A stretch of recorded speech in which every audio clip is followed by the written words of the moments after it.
मध्य प्रदेश में जैसे तैसे खुद को संभालने में लगी कांग्रेस पार्टी एक बार फिर दो फाड़ होती नजर आ रही है और इस बार कांग्रेस के अंदर जो कलह है वो किसी से छिपी भी नहीं है, क्योंकि नेता खुलकर एक दूसरे को कोस रहे हैं।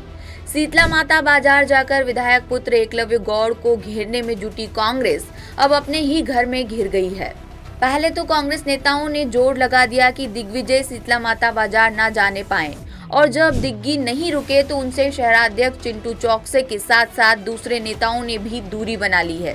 रविवार को ही जिला स्तरीय समन्वय समिति में चिंटू ने नाम लिए बिना दिग्विजय सिंह के दौरे को लेकर जमकर खरी खोटी सुना दी। इंदौर शहर में कोई राष्ट्रीय नेता है, बड़ा नेता, छोटा नेता है, लेकिन अगर इंदौर में किसी इशू को लेकर अगर कोई चर्चा करना है कि इस मूवमेंट में हमको क्या एक्शन लेना है, क्या नहीं लेना है, किस तरीके से लेना है, ये पहले तय होना चाहिए। ये बहुत आवश्यक है कि इंदौर की क्या पोजीशन है, क्या स्थिति है।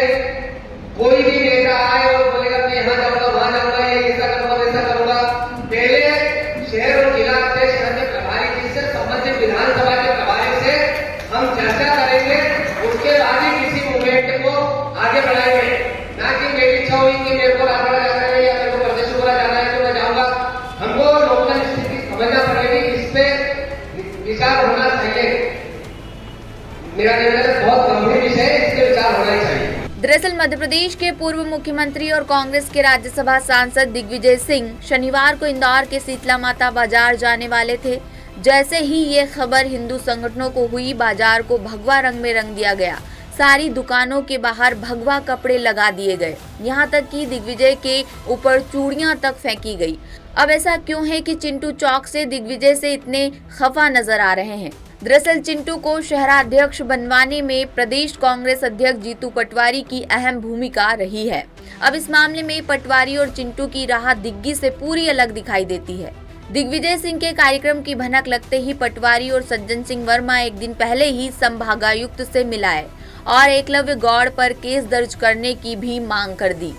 इसके बाद कोई भी कांग्रेस का बड़ा नेता दिग्विजय सिंह के साथ नहीं गया। उधर चिंटू अपने करीबी मित्र राजू भदौरिया को डांट पड़ने से भी दिग्विजय से नाराज हैं और उन्होंने यह तल की बिना उनका नाम लिए ही पहले शनिवार को कार्यक्रम से दूरी बनाकर और फिर रविवार को बैठक में खुलकर रख दी। उधर इस मामले में पूर्व प्रदेशाध्यक्ष अरुण यादव ने भी बिना किसी का नाम लिए कांग्रेस को नसीहत दे डाली है। दिग्विजय को रीट्वीट करते हुए यादव ने लिखा कि पार्टी और पार्टी की विचारधारा के लिए वैचारिक और सतही संघर्ष आज समय की मांग है। सिर्फ भाषणों एवं बयानों से जहरीली विचारधाराओं से संघर्ष कर पाना नामुमकिन है।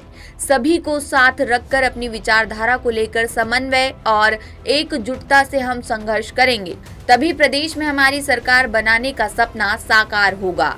दूसरी तरफ बीजेपी ने भी इस मामले में अब बयानबाजी तेज कर दी है। दिग्विजय सिंह और कांग्रेस और गर्त में जाने का एकमात्र कारण है मुस्लिम तुष्टिकरण। यदि किसी ने लव जिहाद को लेकर कोई प्रश्न उठाया है और समाज अगर उसके साथ में खड़ा है तो वहाँ दिग्विजय सिंह को जाने की जरूरत नहीं है। केवल माहौल खराब करने के लिए वो यहाँ आए हैं। तो मैं तो उल्टा ये कहूँगा कि शहर के शांतिपूर्ण माहौल को खराब करने के लिए, वैमनस्यता फैलाने के लिए दिग्विजय सिंह जी पर केस होना चाहिए। दूसरा, सज्जन वर्मा ने भी जो टिप्पणी की है वो घोर आपत्तिजनक है कि सारे पुत्र और विधायक पुत्र भागते हुए नजर आएंगे। मैं उनको ये कहना चाहता हूँ कि ये नौजवानों की टोली है और पूरे मध्य प्रदेश से कांग्रेस को नौजवानों की ताकत से पहले ही हम भगा चुके हैं। बता दें कि विधायक मानली गौड़ के बेटे एकलव्य गौड़ ने शीतला माता बाजार के व्यापारियों से कहा था कि वो अपनी दुकानों से मुस्लिम कर्मचारियों को हटा दें।